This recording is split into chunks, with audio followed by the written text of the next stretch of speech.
So we will start as we do seated. And I do have folks who watch these recordings. So for those of you that aren't here live, you can sit in a chair.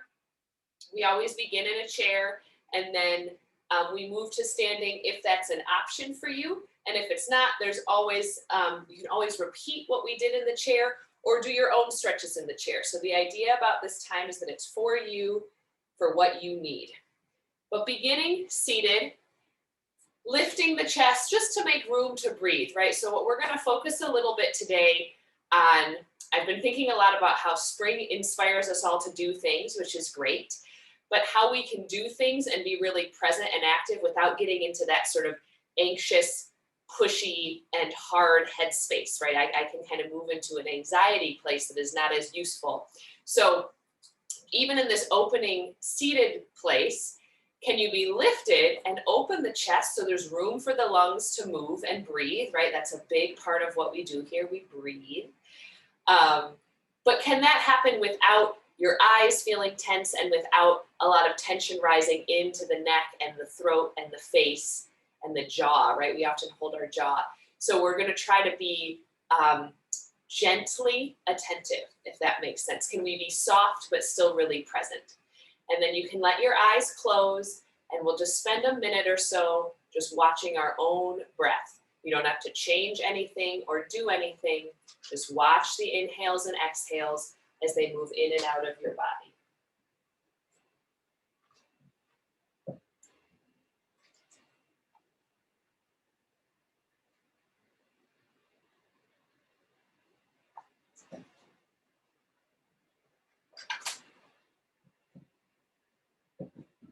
I'm going to read a couple different excerpts today.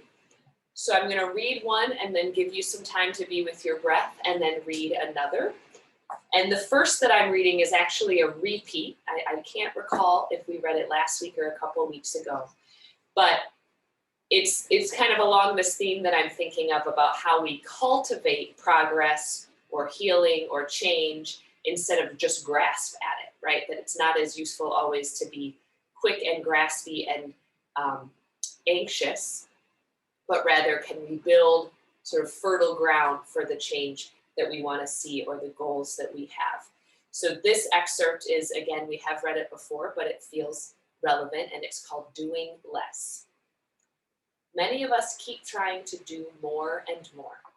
We do things because we think we need to, because we want to make money, accomplish something, take care of others, or make our lives and our world better.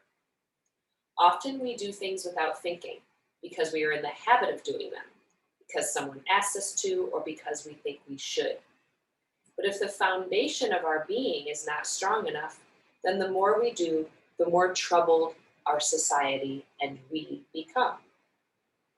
Sometimes we do a lot, but we don't really do anything. There are many people who work so much. There are people who seem to meditate a lot, spending many hours a day sitting. But even some of them are not able to transform their anger, frustration, and jealousy. This is because the quality of our being is the basis of all of our actions. With an attitude towards accomplishment, an attitude that is judgmental or grasps for change, all of our actions, even our meditation, will have that quality. The quality of our presence is the most positive element that we can contribute to our work and to the world. So letting that be with you for a few more cycles of breath.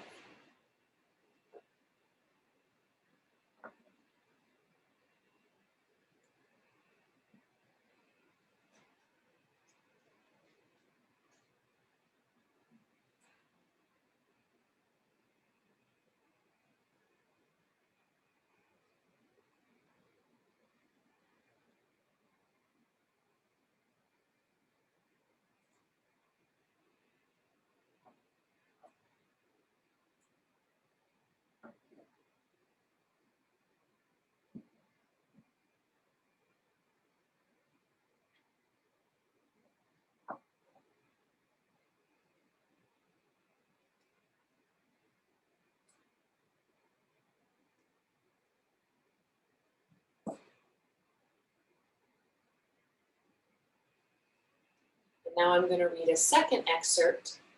I'm sorry, I didn't say this at the beginning. These are both from another one of Thich Nhat Hanh's little books. This one's called How to Sit.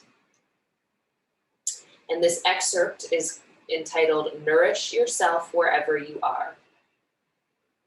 It's wonderful if you have a quiet place to sit at home or in your workplace, but you can practice mindful sitting wherever you are.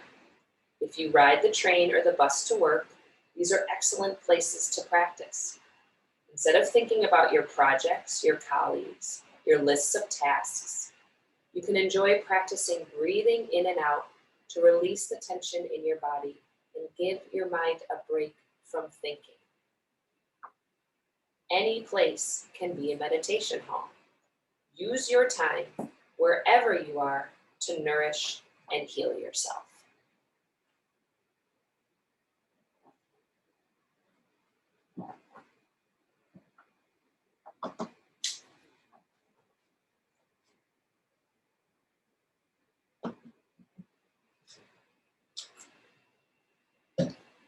Now, after your next exhale, gently let your eyes float open, but notice the quality of your eyes when you open them and see if they can stay soft and sort of a receding quality, that the world comes to the eyes. Any images you see come to the eyes don't have to go out into the world.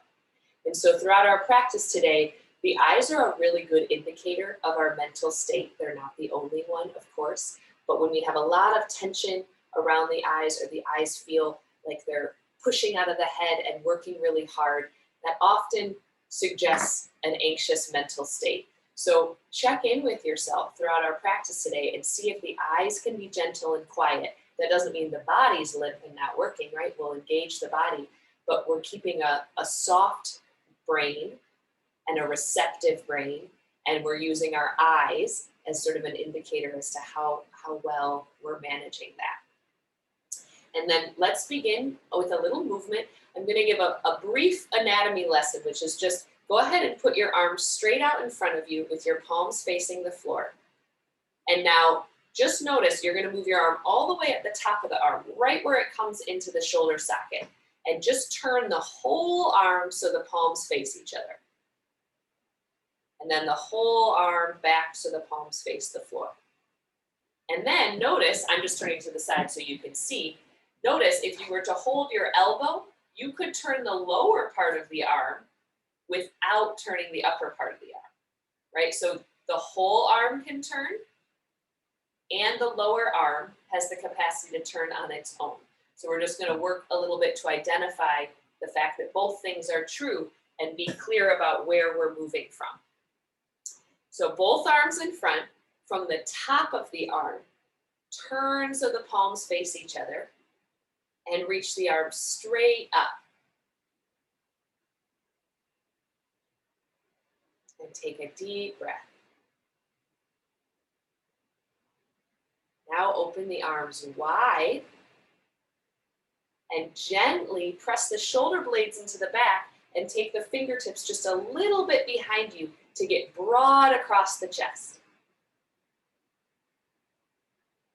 And now turn just the lower arm so the palms face the floor and bring the arms down by your side. And feel your lifted spine, the shoulder blades in your back. Take a deep breath.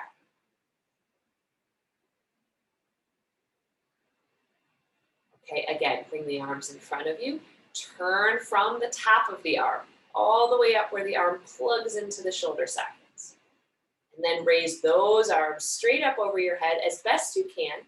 And if the arms don't go all the way over your head, try to keep this strong, straight spine and the head right on top of the spine. Let that be the priority. Because if you try to get the arms over the head, but you're dropping the head forward, we're not doing the work. So it'd be better to pause here and then just really lift up through the sides of the body and straighten the arms strong. And then open them wide. Press the blades into the back and take the fingertips a little behind you. If it feels natural, you could even look up a little bit, if that's just what the head wants to do. And then bring the head back on the spine. turn the palms to face the floor, just the lower arm, and bring the arms straight down. And while we're here, since we're on a chair, go ahead and hold your chair. If you have arms on your chair, you could hold those too. I'm gonna hold the seat. And lift the chest up, move the shoulder blades into the back, and look up here. A little bit more of a back arch, just gentle, opening the chest to the ceiling.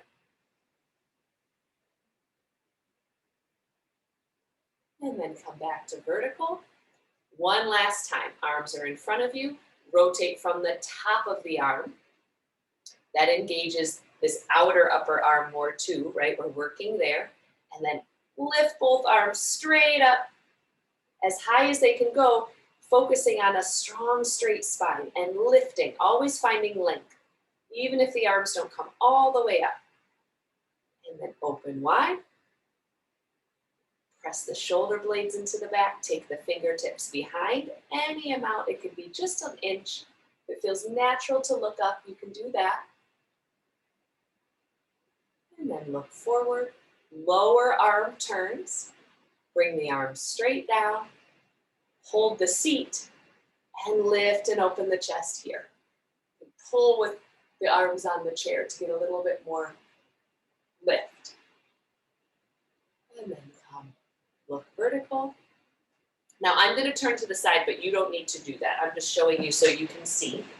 Take one arm, doesn't matter which arm it is, and you're going to do a couple circles, and you're going to watch. I think we might have done this last week as well, but you're going to watch your fingertips with your eyes as they circle. Trying to keep the soft eyes, right? We don't have to work the eyes hard. We're just letting them follow the fingertips as the arm circles. So we're getting a little bit more twist in the spine, a little action in the neck. If that hurts the neck, don't do it, right? You never want to feel pain.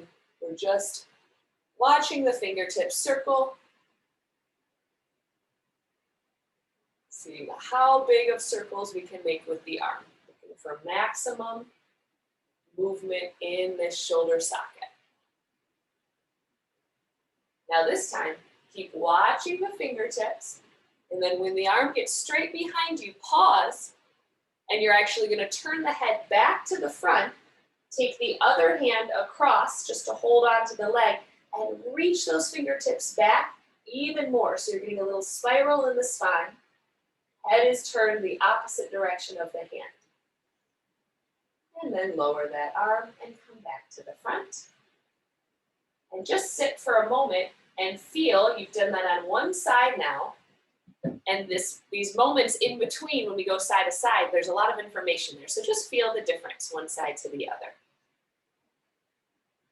And then get ready with your other arm. And again, just do some gentle circles, watching the fingers with the eyes. The eyes don't have to be hard or work. They're just gently following the path of the fingertips.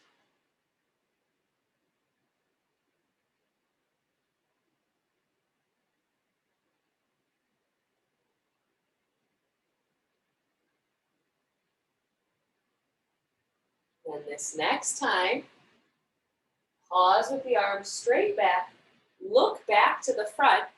Notice I crossed my other hand over for a little bit of help with this, and then reach that arm straight back, press the same arm shoulder blade into the back for a little twist in the spine. And then bring the arm down and around. Feel the back should be really awake now. You can do some shoulder circles, just feel it. Should feel good and ready for more. And now we're going to come to stand up. But again, all of this can be repeated on the chair, and there's so many things that can happen seated. So if you're someone that needs to stay seated, use the rest of this time to repeat and do what you need in the chair before we gather back together in a little while. Now I'm going to take this chair so that the back is up against a wall, just so I have a little bit. I'm going to use it to push on a little bit, and I'll feel more secure if it's up against a wall. So if you can do that easily, go ahead and do that. Also, if you have a couch or a big armchair in your room that won't move easily, you could do all of this on that. Or a counter even, yeah? I could use this counter right here. I'm gonna go a little lower to the chair, but especially if you're tight and you need a little bit more height, you could take the counter. So there are options. Now I'm going to step my feet out nice and wide facing my chair. And I'm going to roll the shoulders back. We've done a lot of shoulder work. Open the chest and just come forward and take my fingertips to the chair. Not a really big forward fold, just the fingertips. Feet can be as wide as you need so you can have straight, strong legs. We're just here to wake up the legs for a minute. So be heavy in the heels and then lift the kneecaps up and lift up through the legs. Feel the legs strong and sturdy underneath you.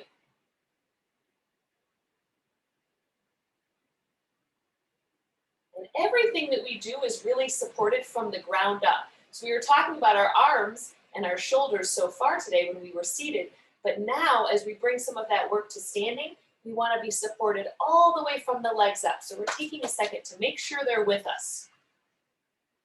Sometimes when we don't have that support, that's where we start to get hard in the face and in the eyes and sort of pushy about our work. Instead of it already, we're supported and we're ready for it, right? So bring the whole body into play here. Okay, now you can take the hands to the hips, wiggle the feet in and come back up. And now you're going to take one leg behind you so that you're in a little bit of a lunge. You might need to walk the other foot forward some, and you can still have the fingertips on the chair, right? And this is why we want it up against the wall, so you have something to push up against.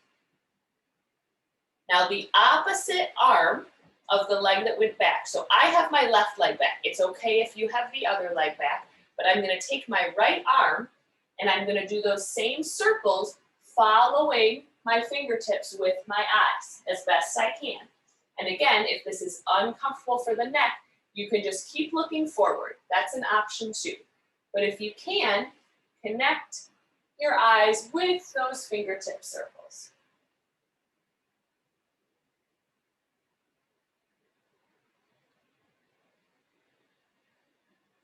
And then on this next one, pause when the arm is straight behind you, turn the head back to look forward, and you can push on the chair here to reach through that back arm and get a little bit of a spinal twist here.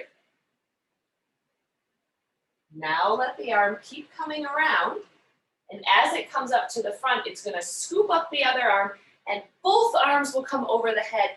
Reach the fingertips high, straighten the back leg even more.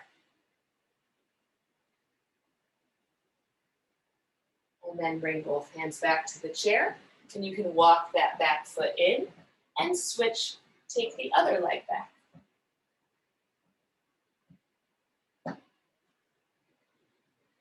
Now the opposite arm starts the circles, following the fingertips with the eyes as best you can. Always being attentive. If something's tight and just a little bit new feeling, maybe see if you can work with it. But if you're experiencing pain, we don't want that. And a change needs to be made. So always move away if you're experiencing pain. Now take that arm straight behind you, turn the head back to face the front, and reach out through those fingertips. Find this little opening in the spine and hopefully a nice little stretch in the neck as well. Then that arm comes all the way down, back around, scoops up the other arm, both arms straight overhead, lift up through the fingertips. Keep this back leg straight and strong. The legs are your foundation, so they need to be strong and working.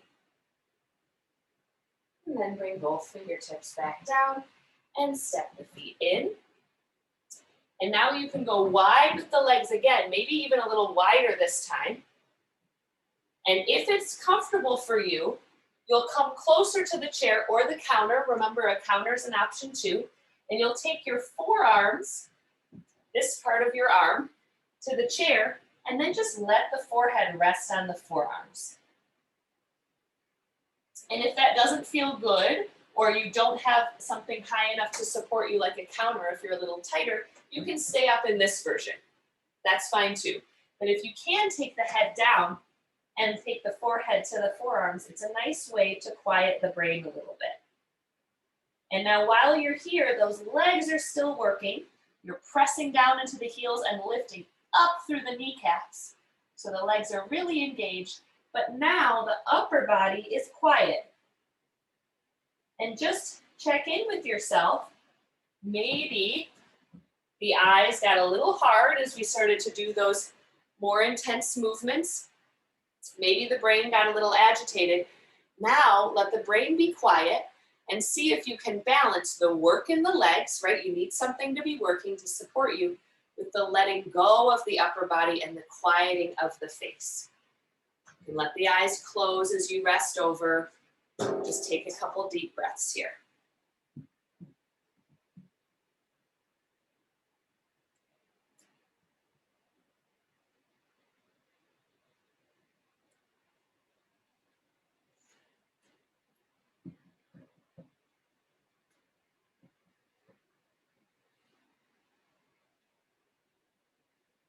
I'm going to give you 30 more seconds to be here, resting over.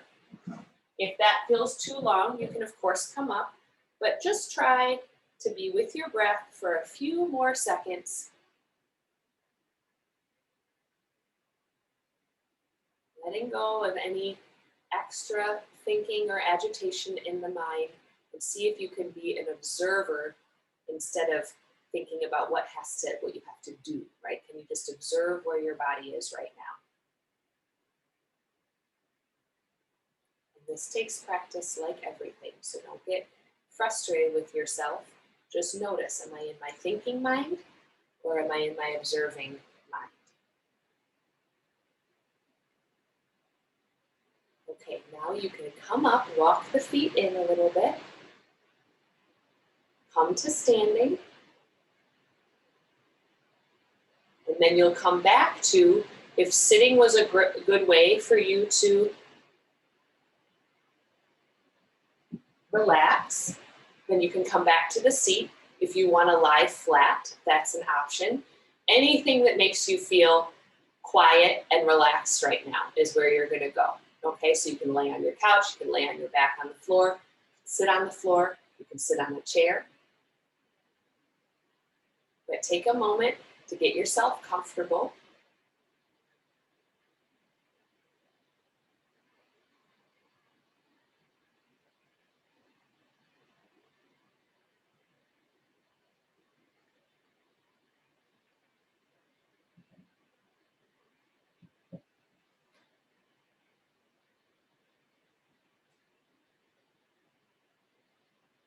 And as you get comfortable, you can let your eyes close.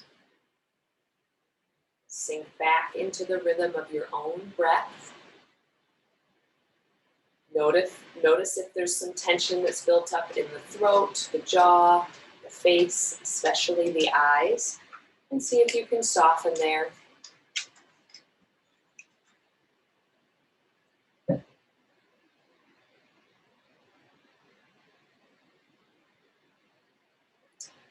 And now we've been reading little excerpts from another text. It's called Mindfulness on the Go. Great little opportunities to cultivate this observing present mind anywhere in our day, any place that we may be. And in thinking a little bit about, I mentioned at the beginning, it's springtime. We're all kind of revving up to do something, whatever that may be. And that's a wonderful feeling, but also thinking about moving into this new space with our observing mind, with some consciousness, and not just the need to do, right? So this is a wonderful exercise that pertains to physical space in many ways, but I'm just gonna offer, and as always, every offering that I give in this class, if it doesn't work for you, you let it go. But I'm gonna offer that we're kind of entering a new space right now as the seasons change. And so our bodies, our minds, a lot shifts when the world around us shifts, of course. So I personally have been thinking about applying this idea that I'm about to share to the transition of seasons and of time, not just a physical space. So the aptly named title of this excerpt is Entering New Spaces. And the exercise, as it's called, is the mindfulness of doors. Thinking consciously about when you leave one kind of space and enter into another kind of space. Before you walk through a door, pause, even if it's just for a second. See if you can take one full breath. Be aware of the differences you might feel in each new space you enter. Part of this practice is to pay attention to how you close the door when entering a new space.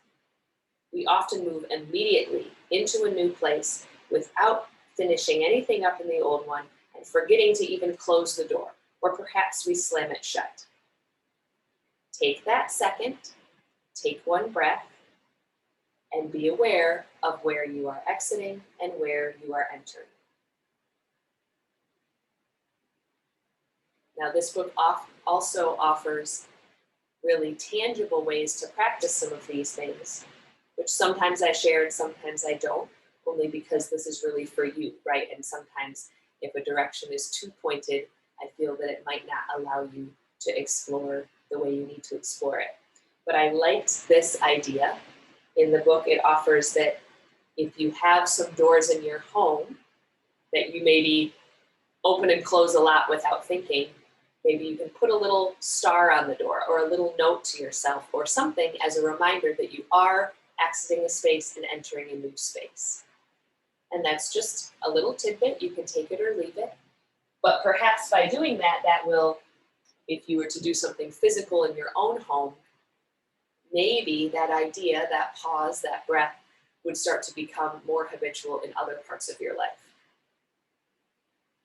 Okay, that's enough talking for now. We've had a wonderful practice. Several readings were shared. Whatever is sort of percolating inside of you, whatever has resonated with you, that's all that needs your attention right now. So just be with where you are, with your own breath. And we'll be here for a couple more minutes. Just enjoying this quiet moment.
Gently, after your next exhale, just let your eyes float open. And again, let the room, whatever images come to you, let them come to your eyes as opposed to your eyes shoving out to find them.